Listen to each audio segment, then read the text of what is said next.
أعوذ بالله من الشيطان الرجيم.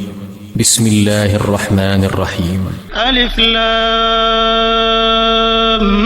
ميم. غلبت الروم في أدنى الأرض وهم من بعد غلبهم سيغلبون في بضع سنين. لله الأمر من قبل ومن بعد. ويومئذ يفرح المؤمنون بنصر الله ينصر من يشاء وهو العزيز الرحيم. وعد الله لا يخلف الله وعده ولكن أكثر الناس لا يعلمون ظاهرا من الحياة الدنيا وهم عن الآخرة هم غافلون. أولم يتفكروا في أنفسهم ما خلق الله السماوات والأرض وما بينهما إلا بالحق وأجل مسمى وإن كثيرا من الناس بلقاء ربهم لكافرون. أولم يسيروا في الأرض فينظروا كيف كان عاقبة الذين من قبلهم كانوا أشد منهم قوة وأثاروا الأرض وعمروها أكثر مما عمروها وجاءتهم رسلهم بالبينات فما كان الله ليظلمهم ولكن كانوا أنفسهم يظلمون. ثم كان عاقبة الذين أساءوا السوء أن كذبوا بآيات الله وكانوا بها يستهزئون. الله يبدأ الخلق ثم يعيده ثم إليه ترجعون. ويوم تقوم الساعة يبلس المجرمون ولم يكن لهم من شركائهم شفعاء وكانوا بشركائهم كافرين. ويوم تقوم الساعة يومئذ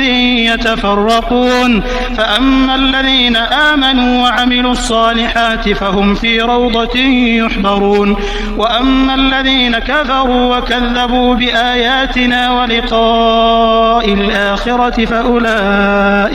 فأولئك في العذاب محضرون. فسبحان الله حين تمسون وحين تصبحون وله الحمد في السماوات والأرض وعشيا وحين تظهرون. يخرج الحي من الميت ويخرج الميت من الحي ويحيي الأرض بعد موتها وكذلك تخرجون. ومن آياته أن خلقكم من تراب ثم إذا أنتم بشر تنتشرون. ومن آياته أن خلق لكم من أنفسكم أزواجا لتسكنوا إليها وجعل بينكم مودة ورحمة إن في ذلك لآيات لقوم يتفكرون. ومن آياته خلق السماوات والأرض واختلاف ألسنتكم وألوانكم إن في ذلك لآيات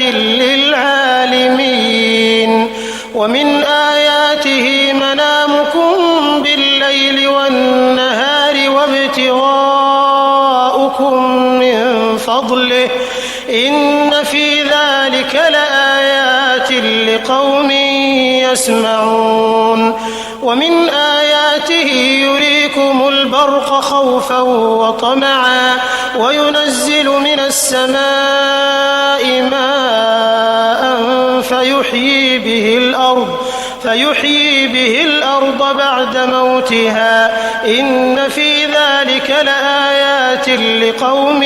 يعقلون. ومن آياته أن تقوم السماء والأرض بأمره ثم إذا دعاكم دعوة من الأرض إذا أنتم تخرجون. وله من في السماوات والأرض كل له قانتون. وهو الذي يبدأ الخلق ثم يعيده وهو أهون عليه وله المثل الأعلى في السماوات والأرض وهو العزيز الحكيم.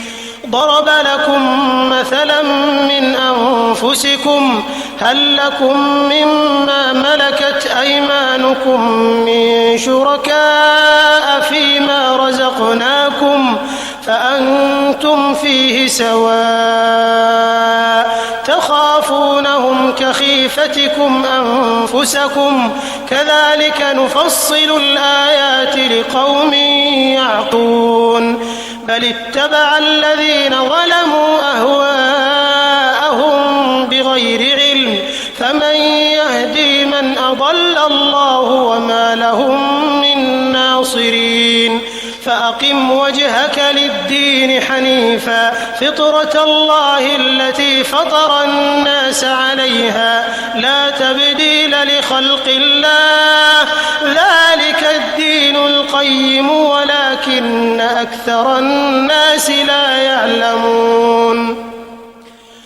منيبين إليه واتقوه وأقيموا الصلاة ولا تكونوا من المشركين من الذين فرقوا دينهم وكانوا شيعا كل حزب بما لديهم فرحون وإذا مس الناس ضر دعوا ربهم منيبين إليه ثم إذا أذاقهم منه رحمة إذا فريق منهم بربهم يشركون ليكفروا بما آتيناهم فتمتعوا فسوف تعلمون أم أنزلنا عليهم سلطانا فهو يتكلم بما كانوا به يشركون وإذا أذقنا الناس رحمة فرحوا بها وإن تصبهم سيئة بما قدمت أيديهم إذا هم يقنطون أولم يروا أن الله يبسط الرزق لمن يشاء ويقدر إن في ذلك لآيات لقوم يؤمنون فآت ذا القربى حقه والمسكين وابن السبيل ذلك خير للذين يريدون وجه الله وأولئك هم المفلحون وما آتيتم من ربا ليربو في أموال الناس فلا يربو عند الله وما آتيتم من زكاة تريدون وجه الله فأولئك هم المضعفون الله الذي خلقكم ثم رزقكم ثم يميتكم ثم يحييكم هل من شركائكم من يفعل من ذلكم من شيء سبحانه وتعالى عما يشركون ظهر الفساد في البر والبحر بما كسبت أيدي الناس ليذيقهم بعض الذي عملوا لعلهم يرجعون قل سيروا في الأرض فانظروا كيف كان عاقبة الذين من قبل كان أكثرهم مشركين فأقم وجهك للدين القيم من قبل أن يأتي يوم لا مرد له من الله يومئذ يصدعون من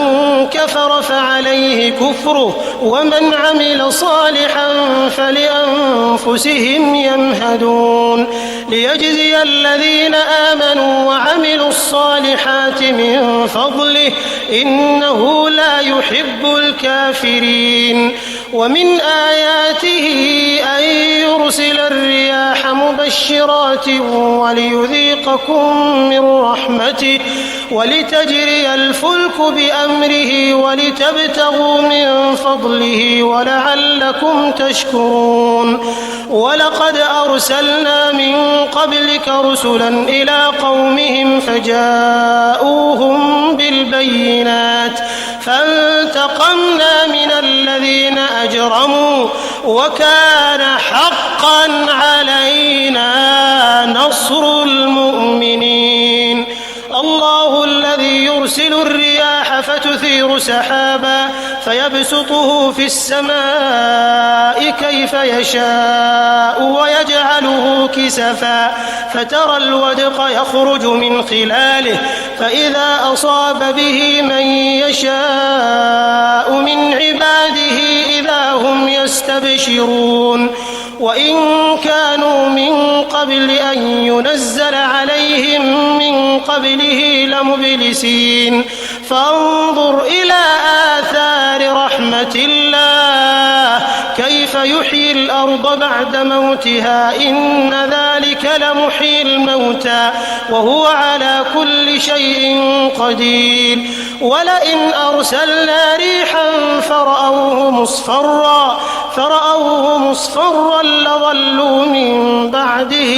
يكفرون فإنك لا تسمع الموتى ولا تسمع الصم الدعاء إذا ولوا مدبرين وما أنت بهاد العمي عن ضلالتهم إن تسمع إلا من يؤمن بآياتنا فهم مسلمون الله الذي خلقكم من ضعف ثم جعل من بعد ضعف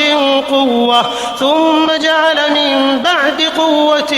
ضعفا وشيبة يخلق ما يشاء وهو العليم القدير ويوم تقوم الساعة يقسم المجرمون ما لبثوا غير ساعة كذلك كانوا يؤفكون وقال الذين أوتوا العلم والإيمان لقد لبثتم في كتاب الله إلى يوم البعث فهذا يوم البعث ولكنكم كنتم لا تعلمون فيومئذ لا ينفع الذين ظلموا معذرتهم ولا هم يستعتبون ولقد ضربنا للناس في هذا القرآن من كل مثل ولئن جئتهم بآية ليقولن الذين كفروا إن أنتم إلا مبطلون كذلك يطبع الله على قلوب الذين لا يعلمون فاصبر إن وعد الله حق ولا يستخفنك